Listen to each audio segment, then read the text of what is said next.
Hey everyone, Curtis here. It's that time of year again when we're all trying to live a little healthier. Well, Coles is making it easy with loads of great recipes, tips and ideas, and that's why I'm here today to show you how to cook my delicious and healthy seared barramundi with fresh corn salad. This is how you start. Grab your grill pan, turn it on. Now, if you're lucky enough to be outside and you're cooking on the barbie, that's even better. So with your onions, just sort of cut them into strips just like that. And then if your capsicums are nice and long like mine, you might want to cut them in half and then cut them about the same sort of thickness as the onions. Now, while you're doing your veg prep, you could actually grab your corn if you wanted to, drop it onto the barbie or into your grill pan and start grilling that corn. We're actually going to get a little bit of a char on the corn. Give it a little drizzle with olive oil. You want that little bit of char, so just keep on turning them as it's cooking. And then you can just keep prepping your capsicums. Next, we've got some spring onions. I'm gonna go ahead, cut the greens off, we'll keep those for later, and then these we're gonna put on the grill with the onions and the capsicum. And then I'm literally, just on a little bias, gonna slice through those. Now, the reason I separate the greens from the whites is because the greens are very light in flavour, right? But the whites are very strong. They're almost like eating a raw onion. So I like to cook the whites and I like to keep the greens as the garnish. So it probably takes about 10 minutes to get that nice char on your corn. You don't want to fully cook the corn because you still want it to be beautiful and sweet, but you do want to get some of that nice char. That'll depend on how hot your barbie or your grill is, of course, but I think we're pretty good just like that. I take the corn off. Using the same hot grill, I then throw the rest of my veggies in there. Start off with your spring onions, then your Spanish onion, and your capsicum. Before we cook our fish, we're gonna score the skin. Bring it over to your cutting board, just kind of pinch it on either end like this, and just cut a couple of little slits into the skin, and that's gonna help it get ultra crispy. Now, lots of recipes will tell you to put it into a hot pan. I hate to say it, but I totally disagree with that notion. You've got to put it into a cold pan and then increase the heat, all right? So here's what you do. You start off with a little bit of olive oil, you season your fish with salt, skin side down, and then pick your fish up and pop it straight in. Move it around, make sure that you get all the oil covering the pan. And we're gonna do 1, 2, 3, and 4. And now we increase the temperature, but just nice and slowly. So we're gonna start off, this goes up to a 9, I'm gonna start on a 3.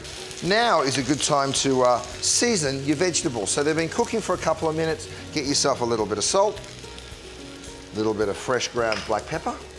Now that it's been in there for a couple of minutes, you can probably afford to turn it up. I'm gonna turn mine up to a 5, so that's halfway, all right? So you're still at a very moderate heat. We're gonna cook it like that for a couple of minutes, and again, let that skin relax into the pan, and then we're gonna crank it and turn it up really high. So the sauce here is very, very simple. I'm just using lemon zest and lime zest, and then of course we'll add the juice too. So the best way to get the juice out of your lemon and lime is stick it on your board, give it a little roll on the table, and that'll just soften up the inside of the fruit, so it'll make it easier to juice, and you squeeze that in. Now, with the fish, you want to just grab yourself a turner and just gently push down on that fish, making sure that you're getting a good contact with the bottom of that pan. Now I'm going to turn the temperature up, and this time we're going to increase it to a 7. And then into your lemon and lime juice, you grab your extra virgin olive oil and you just whisk and pour. About 1 part juice to 4 parts oil. Season it with some salt and a little bit of fresh pepper. Okay, our vegetables are almost done, so I'm just going to turn those down and keep them nice and warm. I'll turn that right down to like a 3, and then it is time to remove the corn kernels from the corn cobs. Grab your knife, stand it up like that, just go straight on through and cut that corn off. So now what we do is we season this side of the fish before we turn it. A little bit of salt. All right, let me turn it. Just give your pan just a little bit of a shake. I'm cooking in a non-stick pan. I suggest you do the same. If you're cooking in stainless steel, there's more chance of it sticking, so non-stick's definitely the way to go. Okay, so let's come back over here to our corn. You'll see some of this is still in big pieces. That's okay with me. I don't mind if it sort of sticks together. I think it looks pretty cool, actually. I just give it a little bit of a toss around, and then I get the rest of my veggies, bring those over, all those beautiful onions and capsicums, And you know what? I was going to cut those spring onions up, but I might just leave them whole. I think they look pretty nice just the way they are. Give that a good old mix. The fish is done. I'm going to go ahead and turn it off. The golden question. How do I know when my fish is cooked? What I have here is a little cake tester.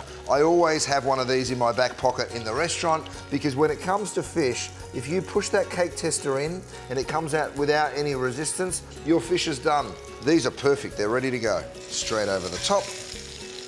I finish this with just a little bit of salt and then we get that beautiful dressing that we made. Now you work so hard to keep that skin nice and crisp, so don't pour too much sauce over the top of the fish. Lastly, you grab those fresh herbs I was talking about, some of that beautiful spring onion, beautiful parsley, and I just sort of sprinkle that all the way around the top, even that mint. It gives such a lovely freshness to fresh seafood. Now you know how to cook perfect crispy skinned fish. What are you waiting for? Cooking healthy is actually really easy. Enjoy.